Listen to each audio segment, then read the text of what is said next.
this episode, we're in Rome, one of the most fascinating cities in Europe. It's a living, breathing time capsule from the past, which beckons you in with an irresistible blend of history, culture, and culinary delights. It's also one of the top most visited cruise ports, with its port of Civitavecchia a little over an hour away. So watch along in this episode of the Ritzy Cruise Guide series as we show you how Rome used to look back in the day and what it offers you now. We're going to show you how to eat, drink, and celebrate your way around the city, and see exactly why Rome is one of the top places in the world to visit right now. Welcome back to the Ritzy Travel Guide. My name is Bill, and it's great to have you along with us. And I think you're going to really enjoy this edition of the Ritzy Cruise Guide series because Rome is such a vibrant and colourful capital. Now, this is both a cruise guide to Rome as well as a destination guide to the capital, as a lot of our viewers come from a cruise perspective. So we'll cover all the bases. If you're arriving by ship to Civitavecchia, we'll go through the procedures for that, and we'll give you advice how to get in and out of Rome. Most importantly, we're going to show you what there is to do in Rome, take you to the best attractions that you absolutely must see, and give you tips on how to get the best out of them. We'll give you some ideas for some day trips. And some of these are really quite beautiful and fascinating. So lots to cover. We've been to Rome twice in the last couple of months, and we'll be showing you footage from both trips. So get yourself settled in, pour yourself a drink, perhaps a nice limoncello spritz. Right, let's go. And today we're arriving in Civitavecchia, on the outskirts of Rome. We'll know it's not really Rome. When they say it on the itinerary, we know it's not really Rome. It's a bit like Southampton for London. Nowhere near. Let's see who's up with the lark. Well, of course, the trusty deck crew are. Who else do we have in port today? Symphony of the Seas. Wowzers! The tour buses are all stacked up as far as you can see. Right, let's go ashore. Oh, are we going through sick bay? What are we going through? It's always interesting to see the inner bowels of the ship, isn't it? Oh, look, they start with bicycles. Forklift trucks, staff bicycles. Right, well, Civitavecchia, here we are again. Later in this video, we'll show you the transport options of how to get into Rome. And there are actually 4 different ways of doing it. We'll cover each, and then I'll give you my tip for best of those options, so stand by for that. Before that, I know you're bursting to see Rome itself, so let's get ourselves into the capital. First stop, the Colosseum. Right, are we ready for a bit of Rome? Here we are, day 1, attraction number 1, possibly the most famous one of the lot, the Colosseum. What a sparkling view is that? This is the best spot if anybody wants to know. And I tell you what, I've got a really good tip for you. Before you go in, take your picture of the Colosseum from just opposite on the hill right above it, because you'll get a really nice elevated view and you won't have millions of people in front of you in your photograph. Right, gang, are we ready to go back in time to gladiators and lion tamers and fighting and all sorts of activities and sports? Something to note, see huge queues over there. You have to pre-book. Also remember, they will ask for ID. Don't come here thinking pickpockets, don't bring any ID. If you haven't got ID, they won't cross-reference your ticket. Sit. Would you like to pat me on the back? I'm imagining I'm a gladiator as we walk in. How would they have felt? What were they thinking? Damn, they were thinking, I'm going to almost certain death, is probably what they were thinking. Their hearts would be pounding, their mouth would be dry, would be the cheers, all the sounds of the spectators roaring and bellowing. Wow, you come in and you can instantly feel the history of it all. You can imagine the 80,000 spectators all packed in here. And the whole building used to be covered in marble. How that would have shimmered in the sun. I mean, what must the gladiators have been thinking? Do I get dinner or will I be dinner? It's the lion or me. It's the other gladiator or me. Because it wasn't just each other they were fighting, it was animals too. Now I tell you what, with the help of virtual reality, let's put ourselves in a time machine, back to Roman days. This is what it was like, the heyday of the Roman Empire. Construction of the Colosseum started in 72 AD, and this is what it would have looked like. Very colourful, with a partial roof covering. To inaugurate its completion 7 years later, Emperor Titus celebrated with 100 days of non-stop games, exotic animal hunts, music, and of course, gladiator battles.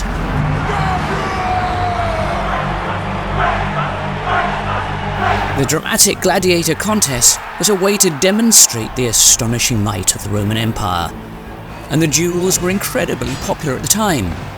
The tradition of the games here would continue for 5 centuries, and the gladiator battles pitted the combatants against each other in brutal, sometimes choreographed duels to the death. But being a gladiator was a way for those in poverty or slavedom to become superstars of society. Most famous of them became pin-ups. To us here now, it all seems so brutal.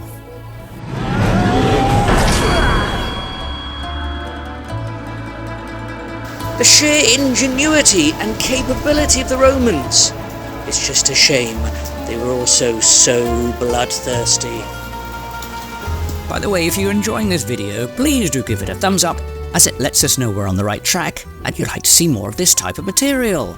Right, a little bit later on, we'll show you St. Peter's Basilica, which is an absolute stunner. But first, part of the Colosseum complex, and included in the ticket price, is the Forum, right next door, which was the Roman administrative centre.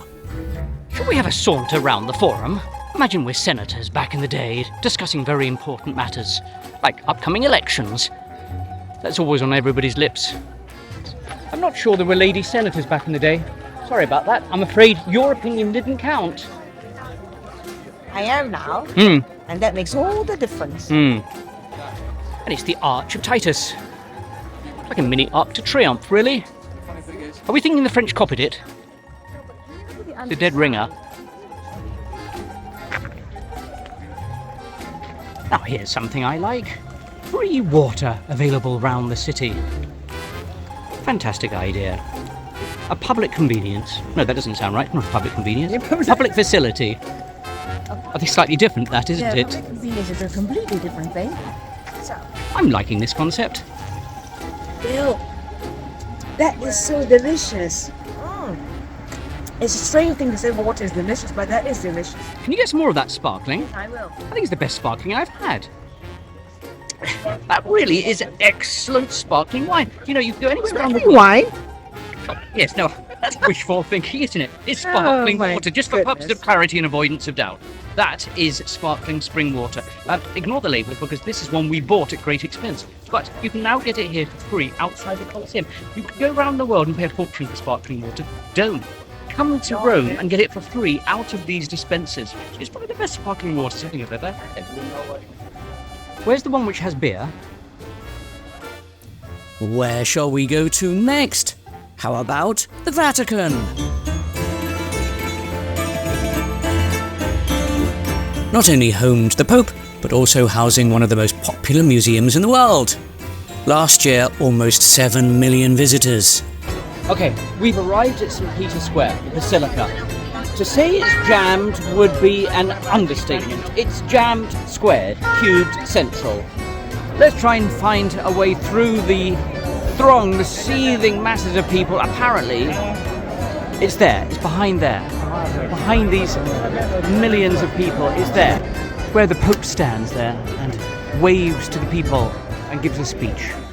You absolutely must book your tickets to the Vatican in advance. Not only will it save you this ridiculously long queue, but it guarantees to get you in, as there are only so many tickets issued per day. And once you're in, we're not in Italy anymore, we're in the Vatican, which is an independent state and home to the Pope. You will be spellbound, not just by the ornate buildings, but the art collections of the popes since the beginning of the 15th century. It's astonishing, isn't it, the work inside the Vatican, the colours of it. This is 120 meters. Every single square inch is gold gilded with the intricacies. There's unbelievable. I was specific. The colours of it all, absolutely gorgeous. Oh my God. It's one of the oldest and most visited complexes in the world, and the Vatican houses some 26 museums inside and numerous galleries with priceless masterpieces and important archaeological and cultural collections. And you'll be pleased to know you can use your camera and snap away. Every direction you look is astonishingly beautiful. In fact, it's said that the Vatican Museum contains the world's largest collection of art. In fact, to walk from one end of the museum to the other and see all of the exhibits, you'd have to cover 9 miles. Needless to say, you probably won't have time to do it in one visit, so you'll need to pick and choose what to see. One of the most stunning walkways is the Gallery of Maps. I think there's something about paintings. It needs to be vibrant. It literally jumps out at you. And I think what the Vatican does really, really well is to keep restoring it. So it glistens as you walk by. Absolutely stunning. There are numerous famous sculptures in the Vatican, so take your time to wander and peruse. Especially famous, of course, here is the Sistine Chapel and the stunning ceiling painted by Michelangelo. Now, this is one place in the Vatican that you can't take photography, so these are official still pictures, and we can show you some of the other parts outside. Now, the Vatican museums are open 6 days a week from 9 a.m. to 4 p.m. You must be out, even if you got in before that, you must be out by 6 p.m. And don't forget, the Vatican is closed on Sundays. Still to come in this video, we'll go through some day tours you might like to take if you want to get out of Rome, with 3 gorgeous places we can suggest to you. Before that, and fully refreshed from our spring water by the Colosseum, we were away to the Trevi Fountain. In case you've never heard of it, in Italian it's called the Fontana di Trevi. It's perhaps the most famous fountain in the world, definitely so in Rome. It's built in Baroque style. It was designed by Nicola Salvi and completed in 1762. And according to legend, those who toss a coin in his waters will return to Rome again. So let's do exactly that and chuck some money in. There's a lot of people here. Would that be fair to say? Look, standing on top of each other, on shoulders, on shoulders, on shoulders, on shoulders to get there.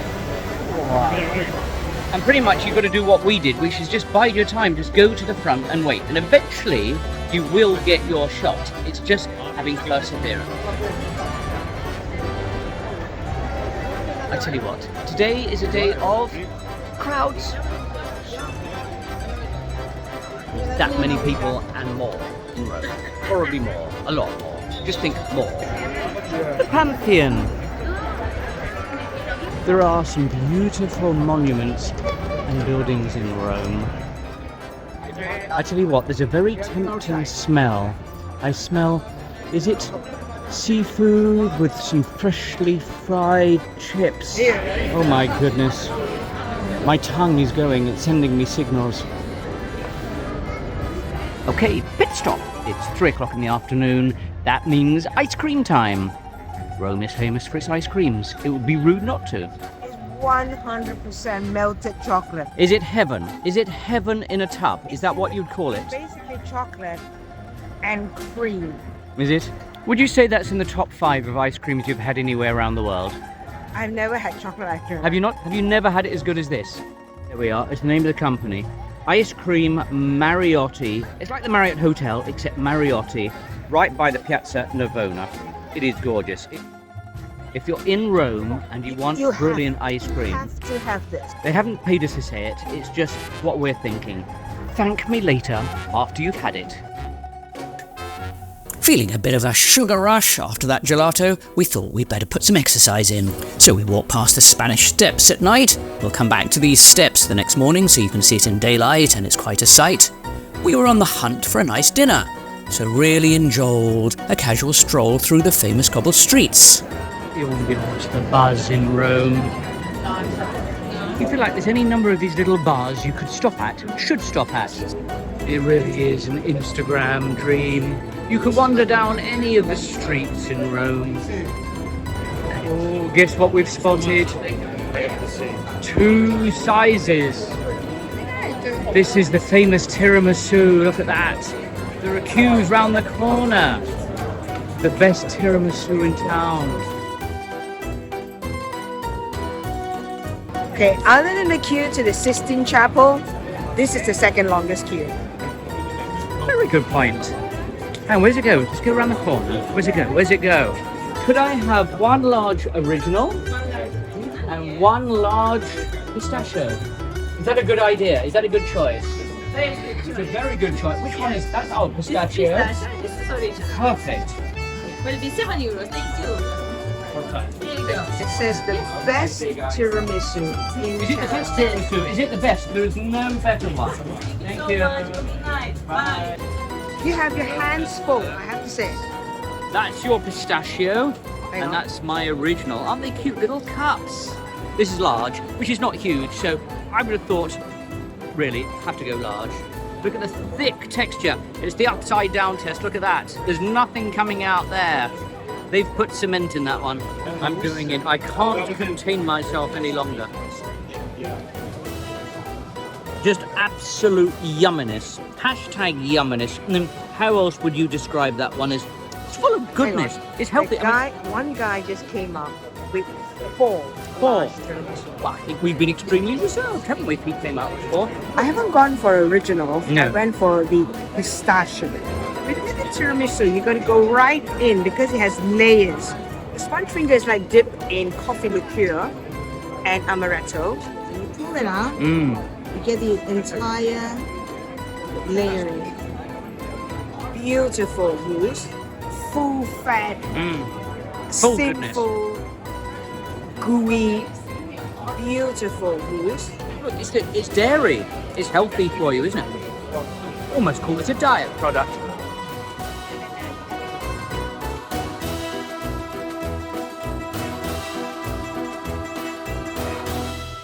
Just to let you know, a quick note about our channel. Here at the Ritzy Travel Guide, we're now on Instagram.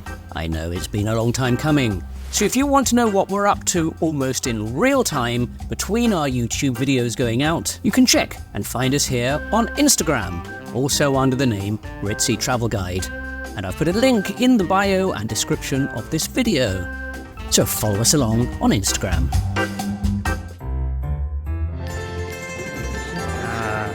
A well-deserved drink. After a long hot day, this is divine. Cheers! Can I just point out, you scored a free beer because he looked at you, gave you a wink, and you got a free beer. Didn't give me a wink or give me a free beer, but you got one. Bit of jazz, nice drink, sun is setting, in a piazza in Rome. Great way to spend the day. Reminds me of our wedding. They were playing this on our wedding night. I haven't sang that song in 25 years. Does it bring back the memories A little bit. of our wedding evening?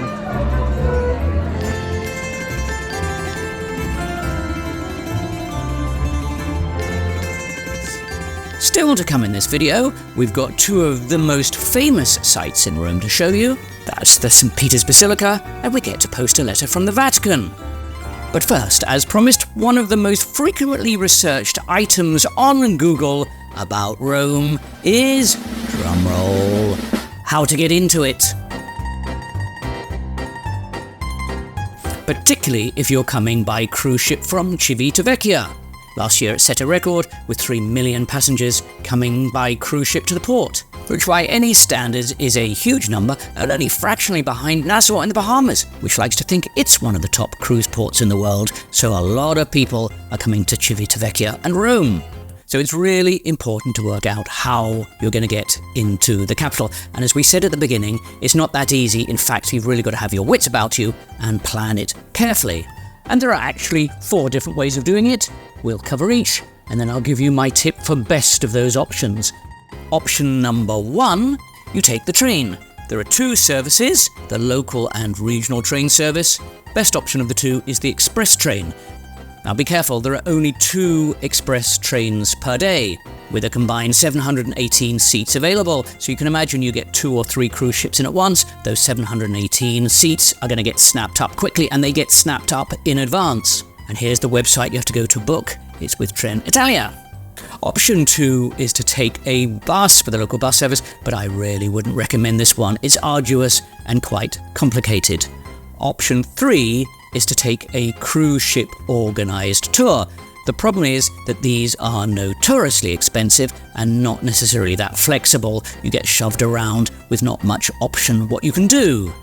Option 4 is the one that I think makes most sense, and that's to use a licensed third-party tour company, which is exactly what we did, and I think is by far the easiest and least stressful. Because we do frequently get asked by our viewers to recommend a tour company. Up until now, we've shied away from that. We've tried not to, because if we give a recommendation, we want to be absolutely sure it's a good one. Well, finally, we do have one to suggest to you, and they are called City Sightseeing Roma. This is them there, and the reason for recommending them is that it simplifies the whole process. They offer the bus trip from the ship at Civitavecchia, take you into Rome, and once you get to the capital, they have hop-on, hop-off buses to the various attractions. I'll leave all the links in the description. The website is called shoreexperience.com. Here you can see what's included in the prices, and I think the prices are really very competitive. On previous occasions, we've tried to do it independently, which you can do, but it's stressful because by and large, you have to be back at the ship at 5 p.m. for a departure. So taking the combined transport in and touring around the city with the same company is so much easier. It makes a lot of sense. And we found them to be very professional. We had some questions a few days before the tour, where to meet, how to go about it, and they answered the questions for us, and we were very impressed. Plus, we liked their fun approach. The guides were quirky and amusing and informative. So there we go. We haven't recommended a tour company before, but now we have. This is them there, and the reason for recommending them is that it simplifies the whole process. Okay, back to Rome. We're up to day 2 because we were there for an overnighter and we wanted to get up bright and early. First off, we were in search of a caffeine injection. We're better than Italy, where coffee is famous. They didn't lend their name to cappuccino, latte and espresso for nothing. Well, here we go. Yeah. Okay, we got coffee there. What have we got down here? Pastries. Oh, I'm immediately drawn to a tart. You should rephrase that. Pardon? You should rephrase that. I'm immediately drawn to that tart cake. Ooh, Thank you. la-di-da, that looks great. Thank you. That is a good start to the day. First things first, caffeine injection.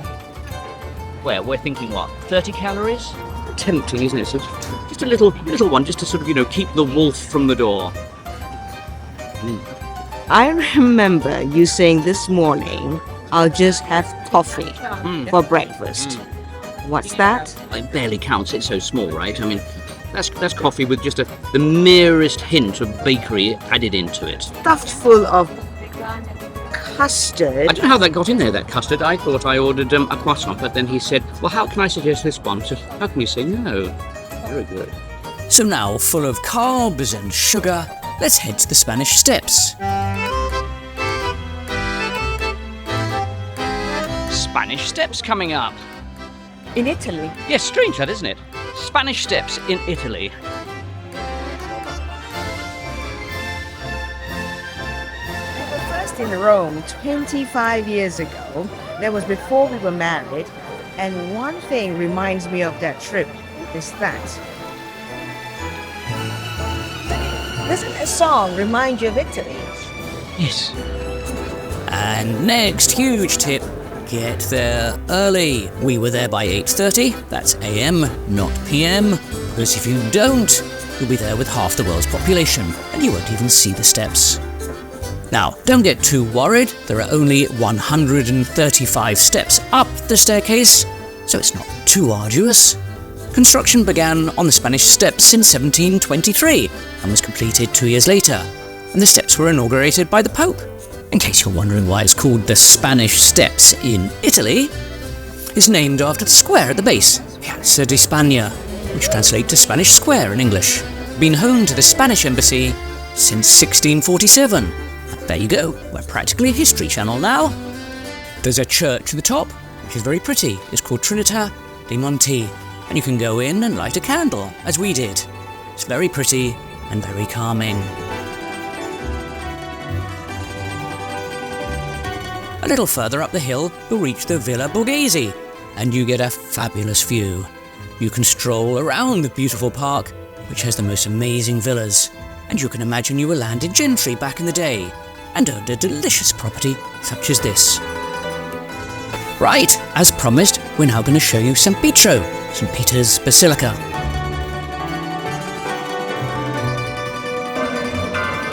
The bells are ringing. Should we go into the Vatican and St. Peter's?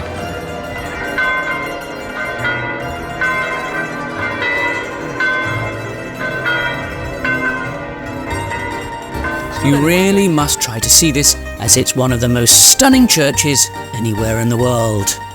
Walking around takes your breath away. I tell you what, you walk into St. Peter's and you can't help but be overwhelmed by it. It's absolutely beautiful. Construction spanned 120 years, and Italian masters such as Michelangelo and Raphael contributed to the work. In fact, 91 popes are buried in the papal tombs. Many of the popes, including John Paul II, are buried right here. And the Basilica has been a UNESCO World Heritage Site since 1984. And we have the Swiss Guard. And we've been reliably informed that once they're on duty, they are not allowed to move a muscle for 3 hours. Not the merest movement. The Swiss Guard's on your finger. I feel like we didn't get the memo concerning the dress code. I feel underwhelmingly dressed.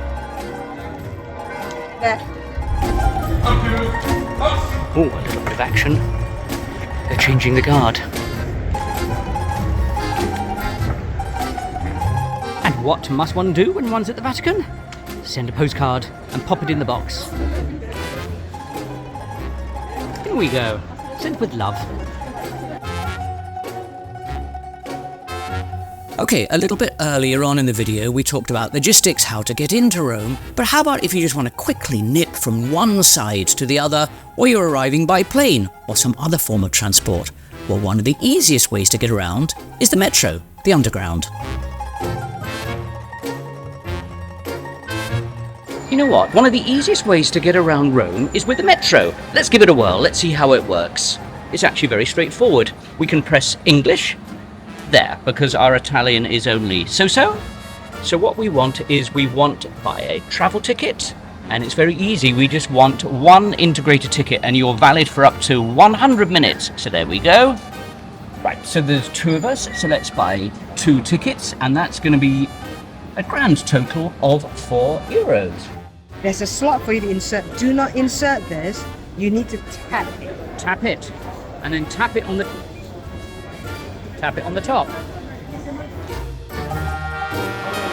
Rush hour, but it is a Saturday, so it's a Saturday rush hour. I tell you what, just about anywhere you are around the world, taking the metro is probably the easiest. You need to know the least of the local language because it's all but done by plans and diagrams. It's fairly easy peasy. Just remember the card itself is reusable, so keep it. You just pay 50 cents for the initial paper card, and then you just top it up as you go along.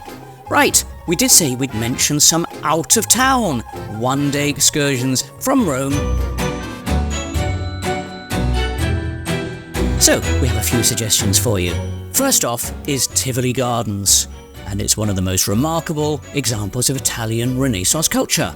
Italy at its most refined. It's got loads of innovative designs and fountains. The main villa itself is filled to the brim with beautiful artworks and frescoes, but getting there thankfully is very simple. You just take the train with Trenitalia. Tickets for that cost between €4 to €8, takes just about 45 to 48 minutes. Next up is Naples, and you might be thinking, hang on a minute, Naples from Rome, is that really doable for a day trip? Well, it absolutely is, thanks to another of those high-speed trains. They're really fast and can get you to Naples in about 1 hour and 10 minutes. And Napoli is such a fabulous place to visit. It's a real sights and sounds sensory experience, very gritty and colourful. Now, if you want to know more about Naples, we have a destination guide video to that's already out. And in that, we go through some fun things to do and see. There's underground tunnels to explore, and we attended a pizza making class, as Naples isn't a home of pizza, and that was such fun. Just strolling around Naples is so rewarding. And you can watch that video here, and I'll also place a link in the description. And the third day tour suggestion is to Florence or Firenze. Again, there's a high-speed train for that. It is just a little bit further out, about 90 minutes away, but if you start early, you can get there in plenty of time and you will be rewarded. We've been there a few times recently and it's gorgeous. Florence is the capital of Italy's Tuscany region and home to many masterpieces of Renaissance art and architecture.